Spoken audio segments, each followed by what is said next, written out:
You have 5 minutes to step away from the truck, or I'm placing you under arrest. That's what the sheriff yelled, his hand on his gun, sweat pouring down both our faces under that savage Texas sun. And there I was, frozen, halfway through moving my whole life into this old ranch, still clutching my grandma's rocking chair, heart hammering so loud I'm surprised the entire county couldn't hear it. My dog, Cooper, is losing his mind in the cab, barking like he's auditioning for a horror movie. And across the gravel, there's Karen, that kind of Karen ponytail tight as a drum, sunglasses oversized, iPhone glued to her ear, and her voice ringing out for the whole neighborhood. She's stealing. She doesn't belong here. I know everyone on this street, and I've never seen her before in my life. Let me back up a sec because, honestly, even I wouldn't believe this story if it hadn't happened to me. My name's Madison Carter, and this ranch, it was mine. Legally, rightfully paid in full, signed, sealed, delivered. The closing docs were still warm from the printer, for crying out loud. I tried to explain all this to the deputy, but you know how your voice gets when you're scared, shaky, a little too high, like you're lying even when you're not. The cop just barked at me to put the chair down and hand over my ID, and Karen, she just grinned, standing there like she'd won some kind of reality show. Except the villain she caught was me. As I fumbled for my wallet, things took a sharp left turn. Cooper, sensing my panic, managed to wedge open the truck window and leap out, barreling straight for me. Suddenly guns are out. Everybody's shouting. My knees just about give out from under me, and all I can think is, am I really about to get arrested in my own front yard because some bored neighbor can't mind her own business? Yeah, that happened. But before we get to the handcuffs and the legal mess and the neighbors who just watch from behind their curtains, let me tell you how I even got here, because this whole saga started with a dream and a fixer-upper on a patch of dirt called Willow Creek Estates. After 11 years grinding as an ER nurse in San Antonio overtime, night shifts, the whole deal, I finally saved up enough to get out of the city. I wanted land, peace, quiet, something I could actually call home. I found this listing white porch, green trim, 14 acres, barn falling apart but with a heartbeat. 45 minutes from the nearest hospital, just in case I ever missed the chaos. The first time I pulled in, I swear I felt like I belonged. But even then, this place had its quirks. The neighborhood felt tight, like everyone's lawn was measured by laser, and nobody blinked without the HOA's permission. The welcome sign at the gate basically screamed, "Outsiders, beware." That's where Karen comes in. First time I saw her, she was trimming roses, lips thin as a string, squinting at me like I was a stain she couldn't scrub out. I introduced myself, told her I had showing. She grilled me with questions about realtors and private appointments, acting like I was there to rob the place instead of buy it. I brushed it off, small town, nosy neighbors, whatever. Fast forward 3 weeks, I own the place. Moved in with Cooper, a U-Haul stuffed to the roof, and high hopes.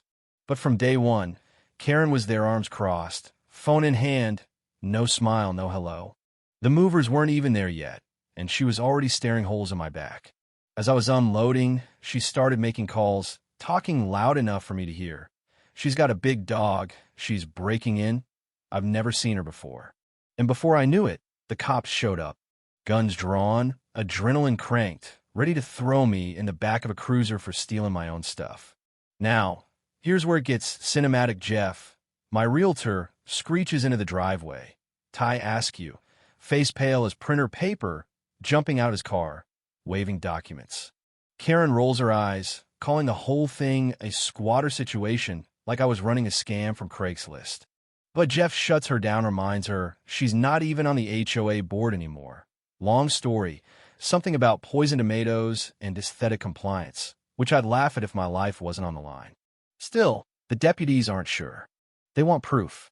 Jeff hustles back to his trunk for closing docs, title transfer, you name it. For a split second, I see Karen's mask slide, her hands drop, her mouth twitches, and there's just this flash of oh. But instead of feeling relief, I'm just furious. Me dog almost got shot. I almost got arrested, all because this woman can't stand the idea of me living next door.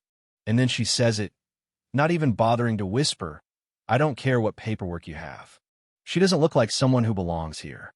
There it was. Not about the house, Not about the rules, just about who's allowed to have a porch, a barn, a dream, and who's not. Eventually, the officers check the docks, apologize in their stiff way, and drive off. Karen, humiliated, storms away, but people like that never actually disappear. That night, I unpacked with my heart in my throat, Cooper glued to my side, and Karen's blinds twitching every time I walked past a window. But here's the twist. Next morning, there's a knock at my door. Not Karen, but Marlene, a neighbor with a kind smile, flour on her hands, holding a plate of cinnamon rolls. She warns me quietly, like we're in some spy movie, not to let Karen chase me out. Turns out Karen's been running people off for years, calling the cops, filing fake complaints, even sabotaging gardens. The HOA finally kicked her out, but she's still got her claws in everything. For a couple days, things settle. I start to breathe again, plant some flowers, fix the porch light, let Cooper run. Then comes the letter in my mailbox, no stamp, no signature, just a printout from the HOA warning me about unapproved flora. It's obviously fake, but the message is clear. Consider this a warning. The next day, my flower beds are trashed, petals everywhere, and a Polaroid, yes, a literal Polaroid shows up of me on my own porch with the words, "We're watching," scrawled on the back. Now it's personal. I call the real HOA president, Joel, who confirms the violation is bogus, and Marlene gives me a crash course on documenting harassment. Her folders full of old complaints, broken mailboxes, you name it. I install cameras everywhere, set up a neighborhood watch with Marlene, and wait. It takes 3 nights, but sure enough, the cameras catch Karen pajama pants, hoodie, stomping my garden in the dead of night. I send the evidence straight to Joel and the sheriff. Now, you'd think this is where it ends, justice served, Karen shamed, the neighborhood finally safe. But no, at the next HOA meeting, Karen rolls in with a new twist. She's filed a legal claim on part of my land. Some old deed from her great uncle, some boundary nonsense, trying to stall me in court. The board votes to ban her from the HOA, but Karen's not finished. That night, someone leaves a gasoline can near my barn and a note. Walk away or we burn it down. I call the cops again. This time, it's clear. I'm not just fighting a petty neighbor. I'm fighting a campaign.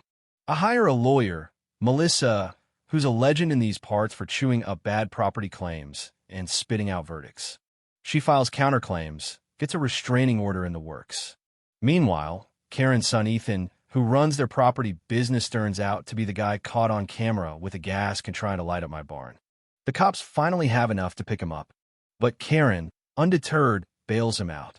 The very night he gets home, Melissa calls in a panic. She's heard Karen's plotting something big, tells me to get out now. As I'm leaving, I see Karen herself at the barn, lighter in hand, soaked rag ready. My headlights catch her face, twisted and wild. I grab the extinguisher and stomp the fire out just as the sheriff arrives. This time, they arrest her on the spot: attempted arson, trespassing, harassment, the works. And here's the ending. I wish every story like this had Karen's name scrubbed from all HOA records. Ethan leaves town. The sheriff and the new HOA board keep a real eye out for nonsense. I get letters now, but they're potluck invites, not threats.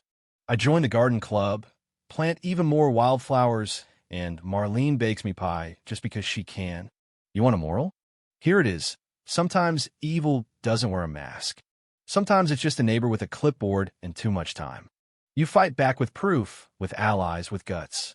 And if you're lucky, maybe with a cinnamon roll and a dog who's braver than any sheriff. So if you're watching this and you've ever dealt with a neighbor from hell or an HOA that thinks it owns you, and back down. Don't let them decide who belongs. And if you disagree, well, tell me in the comments. Who's really out of line? Where do you draw that line between order and obsession, community and control? Because, friend, I know where I stand now, and I'm not moving for anybody.